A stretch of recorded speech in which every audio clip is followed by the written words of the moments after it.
Hello everyone and welcome back to the Great Book of Grudges. My name is Nathan and we're back with another Total War Warhammer video. Today we're going to discuss the vampire counts and their need for a proper rework. So without further ado, let's begin. I just want to make one thing clear. The vampire counts do need a rework, yes, but it doesn't mean that they deserve a rework above any other races. This is simply something that I've come across as playing as the vampire counts recently. The vampire counts as a whole are in a decent place, all things considered, and the update they did receive was fairly decent. The introduction of the Bloodlines mechanic was fairly interesting and provided a different way to play various different armies. That being said, the vampire counts as a whole are primarily von Carstein, which would require a few changes here and there, especially when they start adding legendary lords that are not from that bloodline. We will talk about future implementations later on in this video, but right now we need to talk about mechanics already in place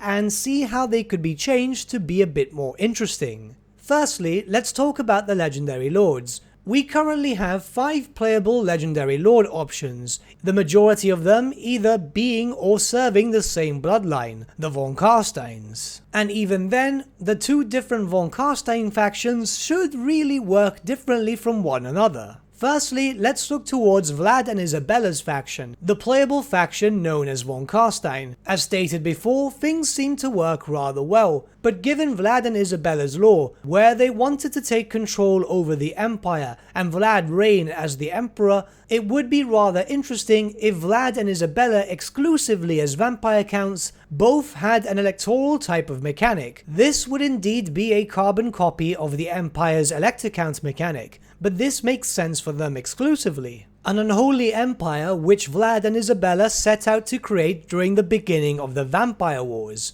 where Vlad during the end times was also acknowledged as a true elector count too. Vlad was also known to employ human soldiers in his armies, and should have access to basic imperial troops. Yes, you can already get yourself some handgunners and crossbowmen via the bloodline mechanics, but that in itself is more via a capped system. I'm more referring to Vlad and Isabella having complete access to tier 1 units from the Empire as soon as they build a specific building. Or even in a way that the more imperial provinces they conquer, the more units they'll get access to. Of course, these units should stay low to mid tier, and shouldn't have anything potentially game breaking like for example artillery. That would be a tad much for the vampire counts themselves.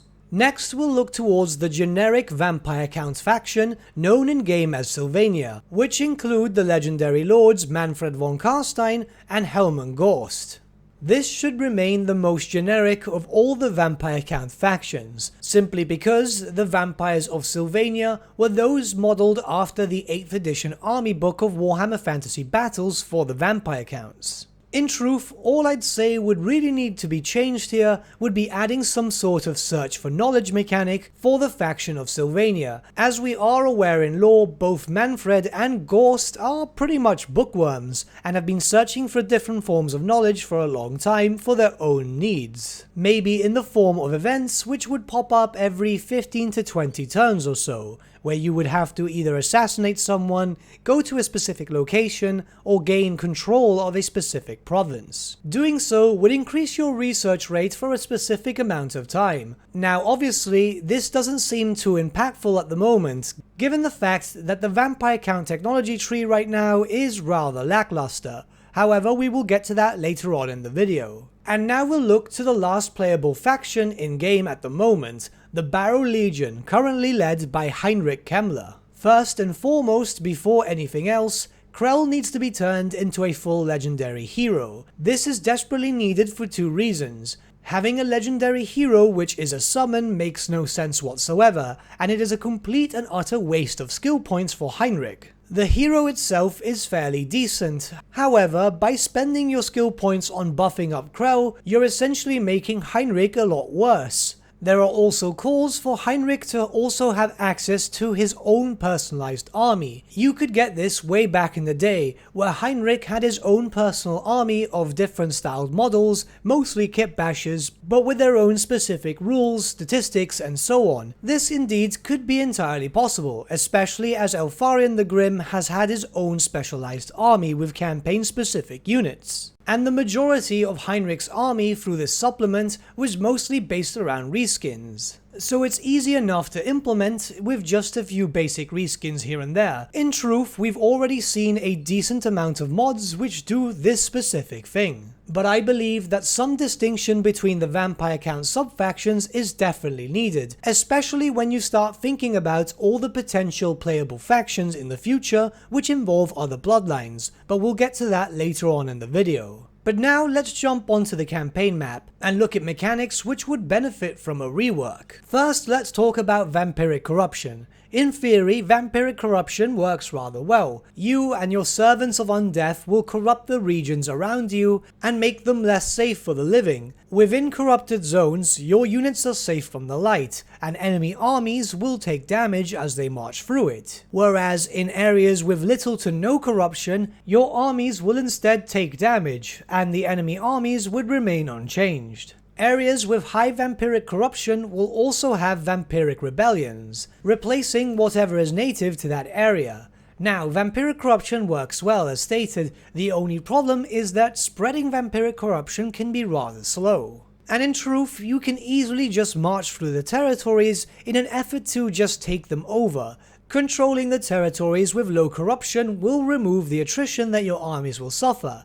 But what if you're planning a rather large campaign, and you're planning on transferring a bunch of armies to a different continent in an effort to take that over? Would it not be interesting if you could already sow the seeds of corruption beforehand? You can already start spreading corruption with the use of agents, but in most cases, seeing as the agents themselves are decent in the battlefield, the majority of them being spellcasters of course, you'd rather have them with your armies rather than just gallivanting across the known Warhammer world. It could be rather interesting if a similar system to the Skaven Under Empire or Vampire Coast Coves were added in for the vampire counts. These would be vampire count covens, which should only be available in specific locations. Vampire covens should only be established in settlements owned by human factions. This obviously makes sense, as it's more than likely vampires are to be found within regions with high populations of humans. Speaking of which, seeing as they do prefer densely populated areas, as that allows them to go unnoticed for further time, I believe the covens themselves should only be able to be established within provincial capitals. This is so it's not as bloated as, for example, the Skaven Under Empire, which makes sense for the Skaven but not every other faction. And seeing as the Vampire Coast Coves themselves are specifically tied to coastal regions, it's not like this Vampire Coast Coven couldn't be entirely possible. Through these covens, you could spread vampiric corruption, take some income from your enemies, or even prepare yourself to launch an invasion, where should you attack these provincial capitals, they are walled settlements, remember that, you could even have some baseline skeletons and zombies spawning as an extra force inside the enemy fortifications. Similar in a sense to how you can use a Skaven Under Empire to attack from below. However, these would only be baseline units and would only be triggered when you invade with a proper army. This in itself translates rather nicely from official tabletop rules, specifically those from the Siege Warfare supplement of Warhammer Fantasy 8th edition known as Blood in the Badlands. By being able to spawn in only low tier units such as skeletons and zombies, you wouldn't have that much of an impact, but it would still be noticeable. Something like this could also add in a bunch of new flavor for Vampire Count Siege Warfare until we get a proper Siege rework. And now the Blood Kiss mechanic. Yes, in truth, this is probably one of the best things they've added for the vampire counts, a little bit of flavor here and there. In all honesty, there is not much to change. The only thing I would see changed would be the implementation of a random chance when you manage to wound or kill a character and thus get a blood kiss, to have maybe a 5% chance to also spawn a vampire hero at your capital. It just adds in a bit of flavor, especially since blood kisses are supposed to be the way of turning people into other vampires. And lastly, we have the vampire count technology tree. It's fairly okay for what it is. Each branch is dedicated to specifics, one dedicated to standard troops, the other dedicated to monsters, and so on. But it would be rather interesting if it was repurposed in a sense to focus around the specific bloodlines more than anything else. Say for example, the Lemian tree would boost up your agents and any mortal servants you had. The Blood Dragon's tree would focus around vampires and vampiric cavalry, and so on and so forth, giving each of the trees some elements to focus around their lore. There could even also be a necromancer's tree to focus around necromancers and the possible implementation of cultists of sorts. Which brings us on to something we mentioned at the beginning of this video. It's likely that in the future we will see characters implemented that do not belong to the Von Carstein bloodline. Characters such as Neferata, Usharan, and so many others. And these characters have their own specific culture, which makes no sense if all the Vampire Count factions end up being exactly the same as the Von Carsteins. The Lemian bloodline makes heavy use of mortal servants, and the Strigoi make heavy use of mutants and monsters. The Nakrach and the Blood Dragons are also fairly unique themselves when comparing them to different bloodlines. This is not, say for example, the various different imperial provinces, which yes, while very different from one another, they generally have standardized armies. These would be completely drastically different. It would be nice to see each of the bloodlines, if implemented as full playable factions, to have their own unique elements, either in the form of their own unique units which are only available through them, or giving their specific units reskins just to fit the theme of the bloodline itself. But what do you guys think about the vampire counts in the Total War Warhammer series? Do you think they need a rework, or are they perfectly fine as they are? Let me know your thoughts in the comments below and let's start a bit of a discussion. But with that, my friends, we've come to the end of our video. Thank you so much for watching. If you did enjoy the video, might I suggest giving the video a like, or even subscribing to the channel, as it really does help us out.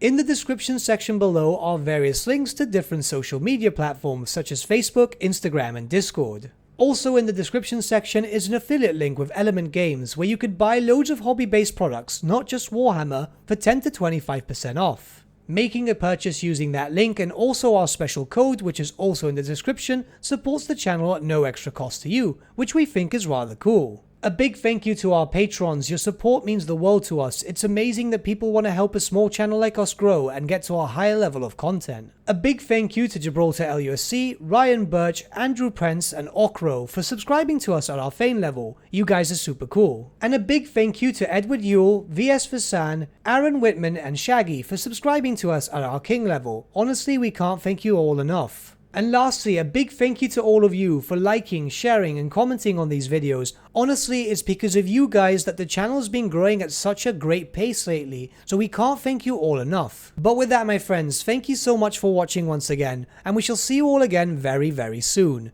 Have a good day.